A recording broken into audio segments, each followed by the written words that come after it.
செய்திகள்.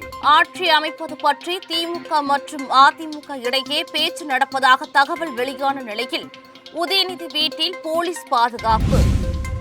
தமிழகத்தில் +2 பொதுத் தேர்வு முடிவுகள் இன்று வெளியான நிலையில் தேர்ச்சி சதவீதம் 95.2% அதிகரித்துள்ளது. அதிமுக எம்எல்ஏக்களுக்கு எடப்பாடி பழனிசாமி அறிவுரை. தேவை அதிகரித்து உள்ளதை அடுத்து நாமக்கல் மண்டலத்தில் ஒரே வாரத்தில் கறிக்கோழி கிலோ விலை உயர்வு. பீகாரில் பாஜக தலைமையிலான அரசின் முதல் அமைச்சரவை விரிவாக்கம் நேற்று நடைபெற்றது. இதில் 32 பேர் அமைச்சர்களாக பங்கேற்றுள்ளனர். விஜய் உயிருக்கு ஆபத்து, டிஜிபியிடம் காங்கிரஸ் புகார். விரிவான செய்திகள். திமுக ஆட்சியில் துணை முதல்வராக இருந்த உதயநிதிக்கு அரசின் சார்பில் சென்னை அபிராமபுரம் பசுமை வழிச்சாலையில் குறிஞ்சி இல்லம் என்ற வீடு ஒதுக்கப்பட்டிருந்தது. இந்த வீட்டிற்கு இரவு பகல் என 3 ஷிப்டுகள் என்ற முறையில் 24 போலீசார் பாதுகாப்பு பணியில் ஈடுபட்டு வந்தனர். இந்நிலையில் சட்டசபை தேர்தலில் திமுக கூட்டணி தோல்வி அடைந்துள்ளது. இதனால் உதயநிதி வீட்டுக்கு அளிக்கப்பட்ட போலீஸ் பாதுகாப்பு விலக்கிக் கொள்ளப்பட்டது. அங்கு பணிபுரிந்த போலீசாருக்கு ஒருநாள் விடுப்பு எடுத்துக் கொள்ள அனுமதி அளிக்கப்பட்டது. இதற்கிடையில் விஜயால் பெரும்பான்மையை நிரூபிக்க முடியவில்லை. இதனால் அவர் பதவி ஏற்கும் நிகழ்ச்சியும் தள்ளி போனது.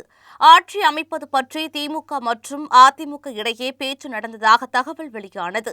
இதனால் உதயநிதி வீட்டில் இருந்து திருப்பி அனுப்பப்பட்ட போலீசார் நேற்று முன்தினம் நள்ளிரவில் மீண்டும் பணிக்கு அழைக்கப்பட்டனர். அவர்கள் தற்போது வழக்கம் போல அங்கு பணியில் ஈடுபட்டு வருகின்றனர். +2 பொதுத் தேர்வு கடந்த மார்ச் மாதம் 2ஆம் தேதி முதல் 26ஆம் தேதி வரை நடைபெற்றது. சுமார் 8 லட்சத்திற்கும் மேற்பட்ட மாணவ மாணவிகள் இந்த தேர்வை எழுதினார்கள். மே 8ஆம் தேதியான இன்று தேர்வு முடிவுகள் வெளியாகின. இதில் தேர்ச்சி சதவீதம் 95.2 என தெரியவந்துள்ளது. இந்த முறையும் வழக்கம் போலவே தேர்ச்சி விகிதத்தில் மாணவிகளே அதிகம் இடம்பெற்றுள்ளனர். மாணவர்களை விட 3.81% அதிகமாக மாணவிகள் தேர்ச்சி பெற்றிருக்கின்றனர். இந்த தேர்வில் பங்கெடுத்த மேல்நிலைப் பள்ளிகளின் எண்ணிக்கை 7536. இதில் 100% தேர்ச்சி பெற்ற பள்ளிகள் 2639. இதில் அரசு பள்ளிகள் 489. தேர்ச்சி விகிதத்தில் ஈரோடு, சிவகங்கை, கன்னியாகுமரி ஆகிய மாவட்டங்கள் முதல் 3 இடங்களை பெற்றுள்ளன.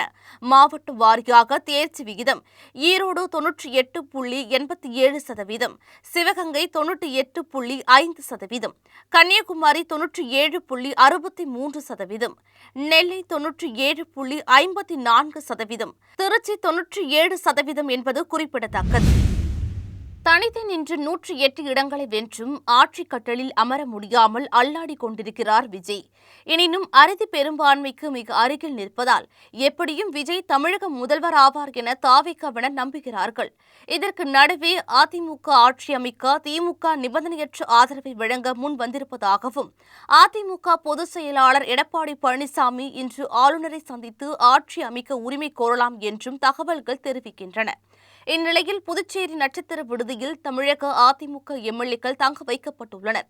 இதனையடுத்து அதிமுக பொதுச் செயலாளர் பழனிசாமி நேற்று மாலை சென்னையில் இருந்து புதுச்சேரிக்கு சென்று எம்எல்ஏக்களிடம் ஆலோசனை நடத்திய பிறகு புதிய ஆட்சி அமைவதில் தற்போது நிலவும் அசாதாரண சூழலை குறிப்பிட்டதோடு, நம்மிடம் 2 விதமான வாய்ப்புகள் உள்ளன, எனவே பெரும்பான்மையுடன் இருங்கள் என அறிவுறுத்தியதாகவும் தெரிகிறது. கோடை வெயிலின் தாக்கம் கடந்த சில வாரங்களாக கடுமையாக இருந்தது. இதனால் கறிக்கோழி உற்பத்தி 10 முதல் 20% வரை குறைந்தது. அதே நேரத்தில் ஆழ்கடலில் மீன்பிடிக்க தடை நீடித்து வருவதால் மீன்கள் போதுமான அளவு கிடைப்பது இல்லை. எனவே கறிக்கோழியின் தேவை அதிகரித்து உள்ளது. இந்நிலையில் பண்ணை கொள்முதல் விலையை பல்லடத்தில் உள்ள கறிக்கோழி ஒருங்கிணைப்பு குழு தினமும் நிர்ணயம் செய்கிறது. அதன்படி கடந்த 1ஆம் தேதி கிலோ ரூபாய் 102 நிர்ணயம் செய்யப்பட்டது. அது படிப்படியாக உயர்ந்து ஒரே வாரத்தில் கிலோவுக்கு ரூபாய் 20 அதிகரித்து கிலோ ரூபாய் 122 நிர்ணயம் செய்யப்பட்டு உள்ளது. கொள்முதல் விலை கிலோவுக்கு ரூபாய் 122 நிர்ணயம் செய்யப்பட்டாலும் சில்லறை விலையில் கறிக்கோழி கிலோ ரூபாய் 240 முதல் ரூபாய் 260 வரை விற்பனை செய்யப்பட்டு வருகிறது. இதனால் நுகர்வோர் அதிர்ச்சி அடைந்து உள்ளனர். பீகாரில் ஐக்கிய ஜனதா தளம் பாஜக கூட்டணி ஆட்சி நடைபெற்று வந்த நிலையில் கடந்த மாதம் முதல்வராக இருந்த நிதிஷ்குமார் மாநிலங்களவை தேர்தலில் போட்டியிட்டு வெற்றி பெற்றதை அடுத்து தனது பதவியை ராஜினாமா செய்தார். இந்நிலையில் பீகாரில் பாஜக தலைமையிலான அரசின் முதல் அமைச்சரவை கூட்டம் நேற்று நடைபெற்றது. சாம்ராட் சௌத்ரி தலைமையிலான அரசியல் மொத்தம் 32 பேர் அமைச்சர்களாக பதவியேற்றுக் கொண்டுள்ளனர். நேற்று நடந்த பதவியேற்பு விழாவில் பிரதமர் மோடி, உள்துறை அமைச்சர் அமித்ஷா ஆகியோர் கலந்து கொண்டனர்.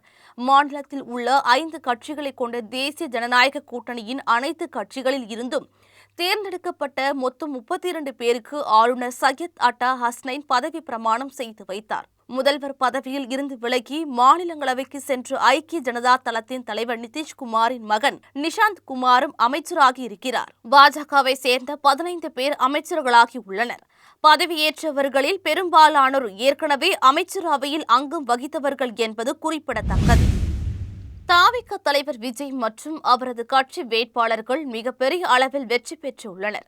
இது தமிழக மக்கள் எதிர்பார்த்த வெற்றி. இந்த வெற்றியை உறுதி செய்து விஜய் ஆட்சி அமைக்க உள்ள நிலையில் அவருக்கு எதிராக பாஜக நெருக்கடி கொடுத்து வருகிறது.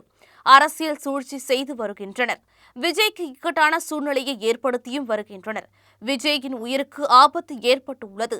இத்தகைய சூழ்நிலையை கருத்தில் கொண்டு அவருக்கும் விஜயுடன் கைகோர்த்து இருக்கும் காங்கிரஸ் எம்எல்ஏக்களுக்கும் உச்சபட்ச பாதுகாப்பு அளிக்க வேண்டுமென டிஜிபியிடம் சென்னை மேற்கு மாவட்ட காங்கிரஸ் தலைவரும் கவுன்சிலருமான டில்லி பாபு புகார் அளித்துள்ளார்.